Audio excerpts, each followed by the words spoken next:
और चलिए इस वक्त की बड़ी खबर आपको बता देते हैं। इस वक्त की बड़ी खबर, अमेरिकी सेना ने ईरान से अपना क्रू मेंबर निकाल लिया है। जी हां, F-15E फाइटर जेट गिराए जाने के बाद ये क्रू मेंबर लापता हो गया था।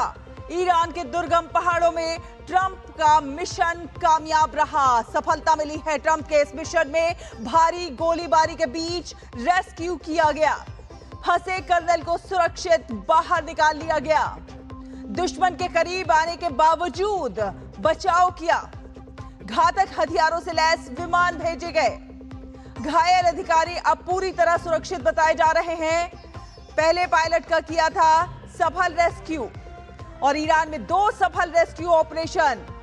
ट्रंप ने कहा है कि हमारी सेना ने बहादुरी का काम किया है। तो घातक हथियारों से लैस विमान भेजे गए।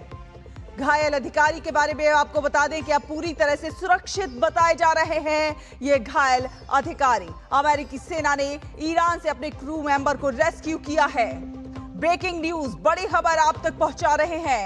F-15E फाइटर जेट गिराए जाने के बाद ये क्रू मेंबर लापता हो गए थे और ईरान के दुर्गम पहाड़ों में डोनाल्ड ट्रंप का यह मिशन कामयाब होता हुआ नजर आया। जिस प्रकार से F-15E फाइटर जेट गिराए जाने के बाद ये लापता हो गए थे, लेकिन उसे मिशन के जरिए डोनाल्ड ट्रंप ने फंसे हुए कर्नल को सुरक्षित बाहर निकाल लिया है। चंद्रशेखर जोशी हमारे साथ जुड़ रहे हैं ज्यादा जानकारी के साथ। चंद्रशेखर, एक बड़ी सफलता इसे कहेंगे, क्योंकि जिस प्रकार से ईरान में फंस जाने के बाद और इतनी वॉर युद्ध की जो स्थिति है उसके बावजूद क्या तकनीक का इस्तेमाल किया, क्या टेक्नोलॉजी और साथ ही साथ किस तरह का उन्होंने मिशन किया चलाया जो अपने कर्नल को सुरक्षित वापस निकाल लिया है।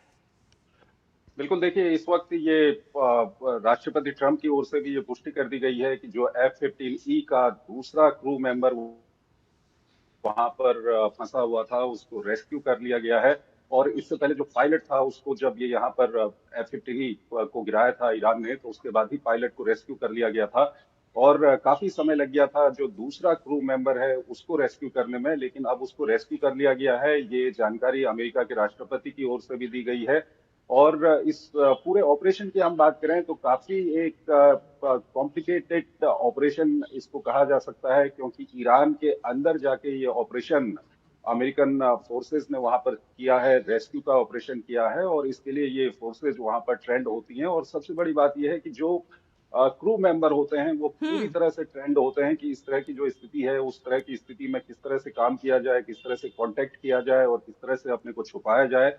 और उसके बाद जब वहां पर रेस्क्यू टीम पहुंचती है तो क्या कुछ करना होता है, इसके लिए वो पूरी तरह से ट्रेंड होती हैं। और ये बताया जा रहा है कि काफी भीषण लड़ाई भी वहां पर छिड़ी और उसके बाद इस मेंबर को रेस्क्यू किया गया है, क्योंकि जिस इलाके में ये मेंबर वहां पर गिरा हुआ था वो पूरा ईरान का एक ट्राइबल इलाका है। और उसके अलावा वहां पर ईरान की जो बसीज फोर्सेज हैं उसके लोग भी वहां पर मौजूद हैं। साथ ही साथ ईरान की जो IRGC की ग्राउंड ट्रूप्स हैं वो भी कल से मूव कर दी गई थी वहां पर इस पायलट को ढूंढने के लिए, और ईरान की ओर से इस पायलट को ढूंढने के लिए इनाम की भी घोषणा की गई थी।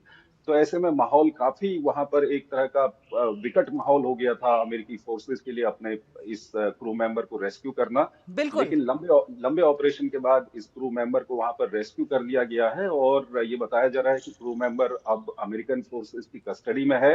कुछ देर पहले ये पता था कि जब पहली बार ये खबर आई थी तो ये बताया जा रहा था कि मेंबर को रेस्क्यू कर लिया गया है, लेकिन अभी भी वो ईरानी टेरिटरी के अंदर है।